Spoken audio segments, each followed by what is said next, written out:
Bonjour, j'espère que vous allez bien. Je viens vers vous aujourd'hui vous faire un petit ou un grand, je sais pas, un partage du moment. Euh, Relativement à, je pourrais dire, une prise de conscience, une réalisation, une compréhension, enfin bref. Je dirais plus un constat ou une évidence. Oui, c'est plus un constat et une évidence que d'autres choses. Relativement à un point particulier, précis, que j'avais le goût de partager avec vous. Sans trop entrer dans le détail des circonstances qui m'amènent à ce constat et cette évidence-là. Je vais quand même cerner un peu le contexte, question que vous compreniez, mais allons-y.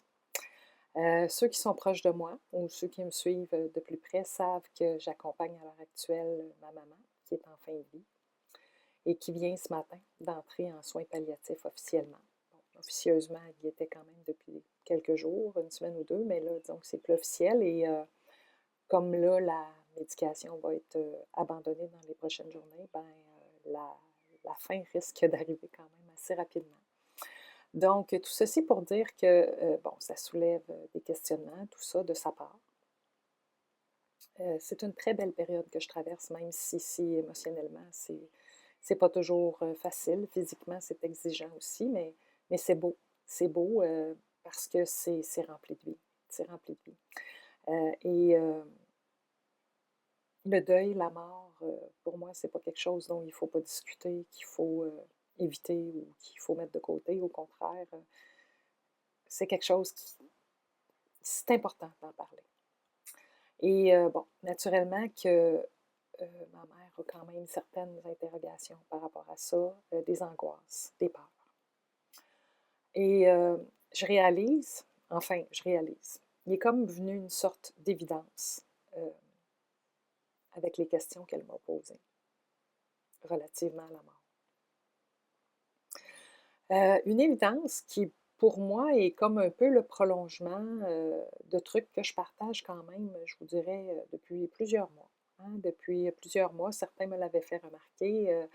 Il y a comme eu un gros pas de recul qui s'est pris par rapport à tout ce qu'on appelle la spiritualité, qui pour moi n'est qu'un narratif de plus dans le lot de narratifs qu'on peut avoir dans nos vies.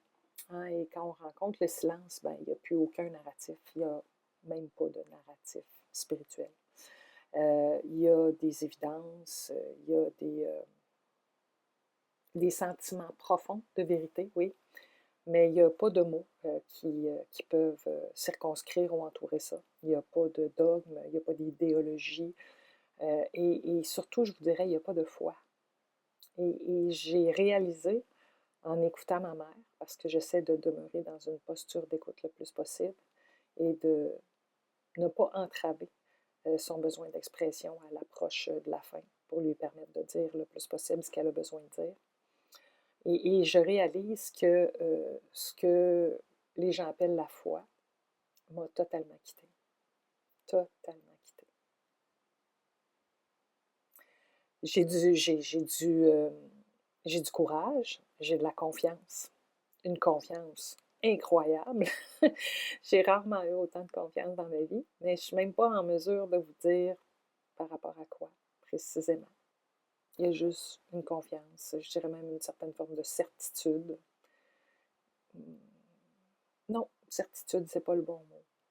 Je pense que le terme qui me vient à l'esprit, c'est un terme anglophone, stillness, là, une espèce c'est ça, d'immuabilité. Ouais, je pense qu'on peut le dire comme ça en français, une forme d'immuabilité qui est là, euh, qui fait que j'ai confiance.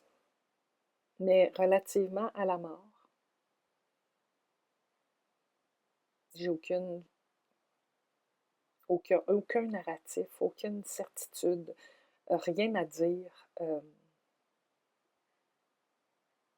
pas de réconfort à apporter, de réponse à donner. Et curieusement, c'est excessivement libérateur. Ça ramène dans l'instant présent avec une intensité, euh, une forme d'amour et de passion pour la vie. Bon, ça, j'en parle beaucoup, de l'amour pour la vie, hein, c'est vraiment au centre de tout ce que je transmets et partage. Mais ça grandit de jour en jour, oui. Ça, ça prend une dimension et des proportions que j'aurais jamais imaginées dans ma vie. Et de côtoyer la mort rend ça encore plus tangible, concret et vivant. Euh, c'est ça. Il y a cette présence à l'instant, cette conscience que tout se passe maintenant et que tout ce qui cherche à se projeter vers l'avant ou à revenir en arrière, ah, en tout cas, ça fait pas aucun sens. Ça fait de moins en moins de sens pour moi.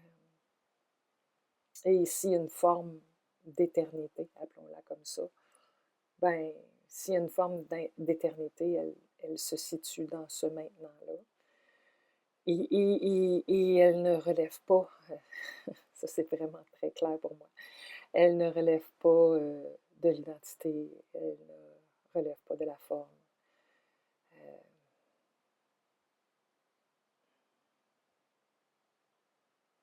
Ouais, c'est ça. Elle ne relève pas de l'identité, de la forme. Donc,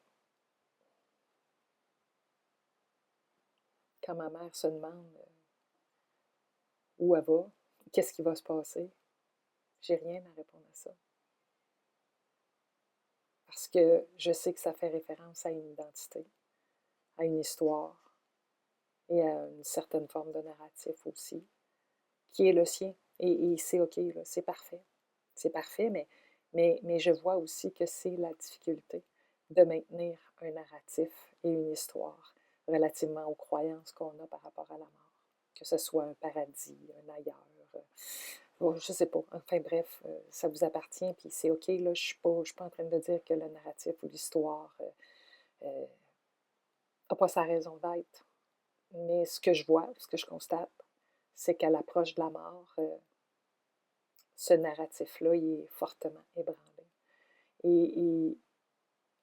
et difficile à maintenir.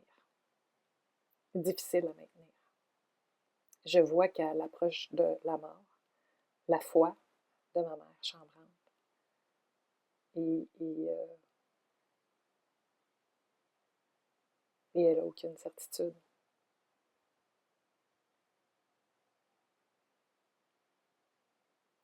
Donc, de ne pas avoir de narratif face à la mort est quand même un fichu beau cadeau. Un fichu beau cadeau.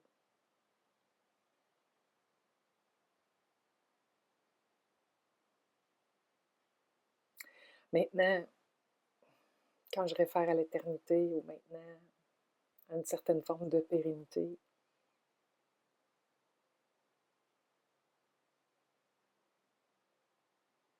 tout ce que je sais au plus profond de mon être, puis encore là, c'est même pas un narratif, là, c'est une espèce de ressenti. Ouais, de ressenti, je dirais. C'est que tout ce qui pourrait ou non persister, enfin bref, disons-le comme ça, tout ce qui pourrait persister n'a rien à voir avec moi, n'a rien à voir avec le jeu, n'a rien à voir avec un sentiment d'existence qui prendrait une forme qui soit individualisée ou particulière. Donc voilà, c'est ce que j'avais le goût de partager avec vous. Puis encore là, je trouve ça difficile parce que je suis en train de tenter de remettre dans des mots quelque chose qui relève profondément du ressenti et qui ne peut pas vraiment s'exprimer à travers le vocabulaire. Puis déjà, en le mettant en mots, on dirait que ouais, ça perd de sa vérité. Donc, face à la mort, je trouve que la plus belle réponse demeure encore et toujours le silence. Ce silence qui permet aussi d'accueillir les émotions qui viennent avec le départ d'un proche. Puis, le fait qu'il y a une présence. Il y a une présence qui part et qui s'en va. Ou plutôt qui se dissout. Enfin bref, ça non plus, j'ai pas le goût de mettre des mots là-dessus. Mais bref, cette personne-là ne sera plus présente dans ma vie. Et malgré tout l'historique entre elle et moi, qui a été fait de beaux et de moins beaux moments, ben, à l'approche de la mort, ça aussi, l'historique et le narratif prend le bord pas mal. Et il reste l'amour.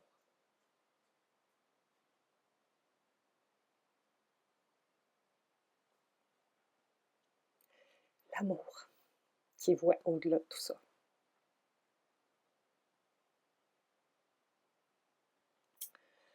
Donc voilà, je vous laisse là-dessus. Je vous laisse sur cette belle émotion. C'est une belle émotion, c'est pas souffrant.